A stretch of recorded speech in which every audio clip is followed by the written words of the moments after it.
Welcome to This Explainer. Okay, today we are diving headfirst into one of the absolute biggest, most mind-bending theological mysteries in human history, the Incarnation. We're unpacking source material that tackles a massive question. How did God become a human being without losing a single ounce of his divinity? It's a huge concept, but we are going to break it all down together. Here's our roadmap for today. We'll start with the mystery of the Incarnation, look at witnesses to the God-man, explore the second Adam concept, define the virginal conception, and finally wrap up with Mary and the message.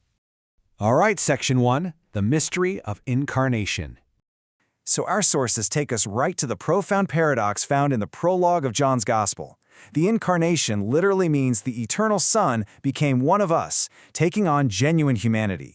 But here's the kicker. The Trinity didn't explode or fracture when this happened. It remained completely intact. Now, is it a mystery that totally transcends human logic? Oh, absolutely. But as the source material is quick to point out, it's not nonsensical. It just goes way beyond our finite understanding. To really see how this incarnate God revealed himself, our source contrasts the Old and New Testaments. In the Old Testament, you've got Hesed va'emet, which is God's amazing covenantal loving kindness. But then in the New Testament, John talks about the explosive arrival of grace and truth in Jesus Christ. The source actually calls this sanctified hyperbole, because the grace and truth that showed up in the physical body of Jesus were so overwhelmingly bright, they basically made the previous grace look like a tiny little candle sitting next to a blazing sun. Moving right along to Section 2, Witnesses to the God-man. Now, a claim this massive requires serious evidence, right?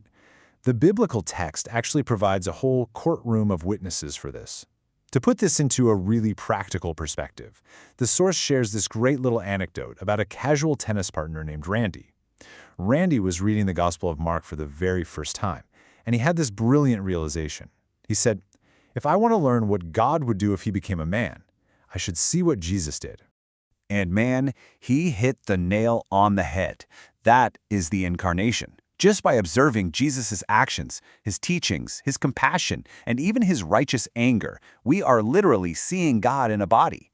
Jesus is the exact visible image of the invisible God, walking right there in the dust of first-century Judea. But this does raise a super fascinating question. How is Jesus fundamentally different from a spirit-filled Christian today? Think about it. If we, as believers, have the Holy Spirit dwelling inside of us, what makes Jesus' indwelling so radically different? Well, the answer is right there in Colossians chapter 2, verse 9. In him the whole fullness of deity dwells bodily. So, unlike believers who are indwelt by the Spirit, Jesus is uniquely God in physical, bodily form. He is the God-man. When you look at Jesus, you aren't just looking at a really godly, spirit-filled guy. You are reverently looking at the very body of God. And to back this up, the first chapter of Hebrews acts like this rapid-fire witness stand. It lays out 5 unmistakable proofs that this man possessed total, unchangeable divinity. The text attributes to Jesus the very nature of God, divine titles, divine works like creation, divine worship from angels, and divine attributes. The evidence is absolutely comprehensive. There's no wiggle room there. Okay, Section 3, the second Adam. So, we've looked at the evidence, but why was this whole fleshly mystery even necessary? Well, the answer comes down to 2 Adam theology. The first Adam, back in the Garden of Eden, determined humanity's downfall. He brought sin and ruined dominion. But Christ, he steps into human history as the second Adam, bringing ultimate victory, redemption, and restored glory. Basically, to fix what a human broke, God had to step into our place. And this creates a very specific sequence for redemption.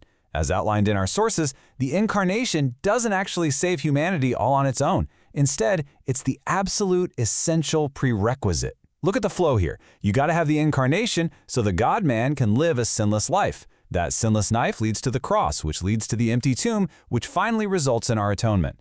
Put simply, no Incarnation, no rescue mission. That brings us to Section 4, defining virginal conception. Now we're transitioning to the how, and our source corrects a really common misnomer regarding the mechanics of this event. We almost always say virgin birth, but theologically speaking, the more accurate term is virginal conception. Mary actually experienced a totally normal, painful human birth. The miracle wasn't the birth process itself. It was the conception of our Lord's humanity in Mary's womb by the sheer power of the Holy Spirit. Finally, Section 5, Mary and the Message. Let's take a look at the real, human reaction to all this divine mechanism. When the angel Gabriel appears, Mary is terrified. And as our source amusingly points out, that makes complete sense. Biblical angels are definitely not those cute, chunky little cherubs you see on Hallmark cards. They are fearsome stagehands of God's production, and they often show up as imposing warriors. So yeah, a heavy dose of fear, that's the totally standard reaction. But look at how Mary handles this terrifying encounter, especially compared to others. The text contrasts Zechariah with Mary. Zechariah, who was a priest, mind you, actively doubted his angelic visitor and was struck mute because of it. But Mary? She just asks a perfectly honest, mechanical question. How will this be since I'm a virgin? And when the angel explains that the Holy Spirit will overshadow her, she responds with this incredible, humble submission. Behold, I am a servant of the Lord. It's just a stunning display of faith. Now, navigating this history, our source material also engages in a theological critique of how Mary has been viewed over the centuries. The text essentially contrasts the plain biblical narrative found in Luke with some of the later historical dogmas, things like the Immaculate Conception, the title of co-redemptrix, her bodily assumption, or the practice of praying to her. The source impartially argues that these specific concepts are later historical additions that just aren't found in the original scripture. And to support that stance, the source points directly to Mary's own magnificent words in Luke chapter 1. She says, "My soul magnifies the Lord, and my spirit rejoices in God my Savior." You see, Mary herself explicitly recognized her own need for a Savior. And honestly, this doesn't diminish her at all. It highlights her genuine humanity right alongside her immense, beautiful godliness. So after digging into the profound what, why, and how of this mystery, we want to leave you with one final thought. If the infinite, eternal God went to such miraculous, logic-defying lengths to become one of us, literally stepping into our finite world as a second Adam to restore what was broken, how should the reality of the God-man entirely rewrite the story of our own lives? How does it reshape our understanding of humanity today? It is a lot to chew on. I really hope this explainer has sparked your curiosity and deepened your understanding of the source material. Keep learning, keep questioning, and we will see you in the next one.